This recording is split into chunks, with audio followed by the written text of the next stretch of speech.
Vamos lá mais uma vez falar dos arcanos do tarô e das histórias bíblicas que carregam o mesmo arquétipo, a mesma força, a mesma simbologia que os arcanos do tarô.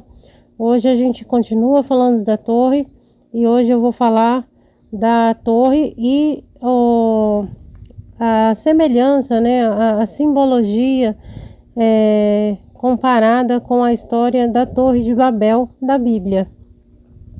Agora que compreendemos o simbolismo da letra P hebraica, que é a letra que representa a torre no tarô cabalístico, essa explicação está no vídeo anterior aqui falando sobre a torre, e também compreendemos, né, o que essa letra significa entre o caminho de Netza e Rod. Podemos olhar para um dos textos bíblicos que mais dialogam simbolicamente com o arcano 16, que é a história da Torre de Babel, na Bíblia. Não estou dizendo, né, ao fazer essas leituras simbólicas, eu não estou dizendo que a Torre do Tarô foi inspirada diretamente na Torre de Babel. Historicamente, essa relação não pode ser afirmada. O que existe aqui e o que eu trago sempre, não só nessa história, mas em todas as outras que eu fiz aqui desde o primeiro vídeo do louco e vou fazer até os arcanos menores, todos lá, toda essa ligação ela é simbólica e é uma profunda correspondência simbólica entre as duas narrativas, a narrativa do tarô e a narrativa da Bíblia. E é justamente essa correspondência que nos ajuda a compreender porque a Torre do Tarô ela não representa simplesmente uma tragédia, mas um processo de revelação. Ao comparar as histórias, ao comparar os arquétipos do Tarô com as histórias da Bíblia, a gente tem uma melhor compreensão tanto das histórias da Bíblia quanto também da profundidade que aquele arcano do Tarô ele carrega. O relato de Babel começa dizendo que toda a humanidade possuía uma única língua e as mesmas palavras. Esse detalhe parece apenas uma informação histórica, mas possui um enorme significado simbólico. A linguagem representa aquilo que estudamos através da letra P. É pela palavra que o ser humano organiza o pensamento, transmite conhecimento e constrói civilizações.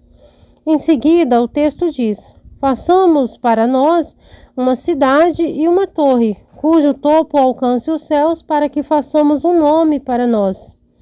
Essa frase revela o verdadeiro problema. O objetivo da torre não era simplesmente construir um edifício alto. O problema estava na intenção. Façamos um nome para nós. A construção deixou de ser um instrumento e passou a alimentar o ego humano. Neste momento, encontramos um paralelo muito claro com o arcano 15, que é o diabo, que ele vem antes da torre na sequência do tarô. Veja como que é interessante. No diabo, a consciência acredita que a realidade material pode ocupar o lugar da fonte. Em Babel, essa mesma consciência acredita que pode alcançar o céu por meio das suas próprias obras. E a torre, né, do tarô é a destruição dessa ilusão. A matéria torna-se o caminho da salvação. O ego acredita que pode subir até Deus, mas a lógica bíblica aponta exatamente o contrário. Não é o homem que alcança Deus pela altura da sua torre, pelo seu ego, pelo seu poder. É Deus quem desce para observar a torre. Esta imagem ela é profundamente significativa. Enquanto o orgulho humano tenta subir, a verdade desce. Essa é exatamente a cena que é representada no arcano 16. Na carta da torre, um raio vindo do alto atinge a construção. O movimento também acontece de cima para baixo. A revelação ela não nasce do ego, ela vem da verdade. O raio da torre simboliza a irrupção da verdade, da realidade, sobre uma estrutura construída pela ilusão. Da mesma forma que em Babel, Deus não intervém porque a engenharia da torre fosse uma ameaça ao céu, mas porque o projeto havia se tornado um monumento para o orgulho humano.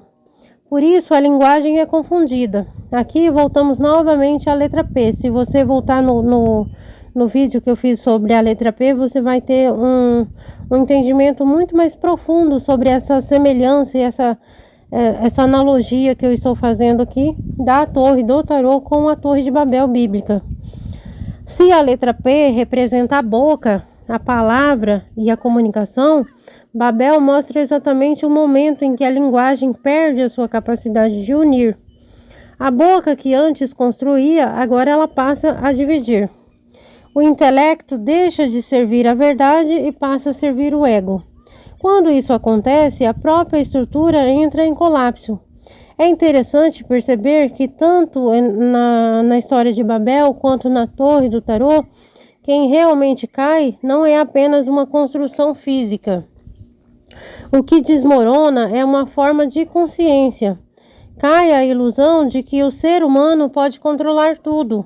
Cai a ideia de autossuficiência. Cai o orgulho.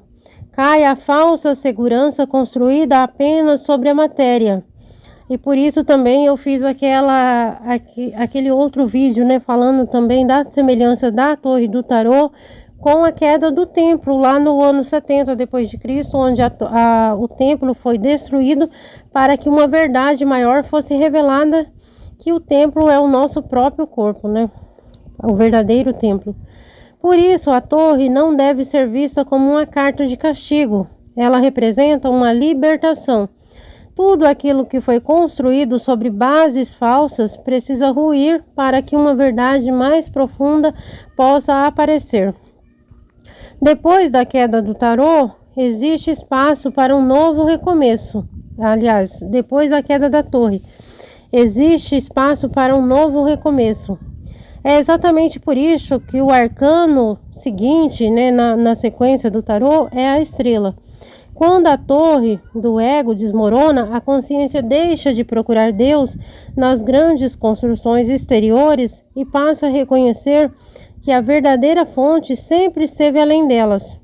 Assim, a Torre de Babel e a Torre do Tarô apontam para a mesma realidade simbólica. Toda a estrutura construída para exaltar o ego humano é temporária.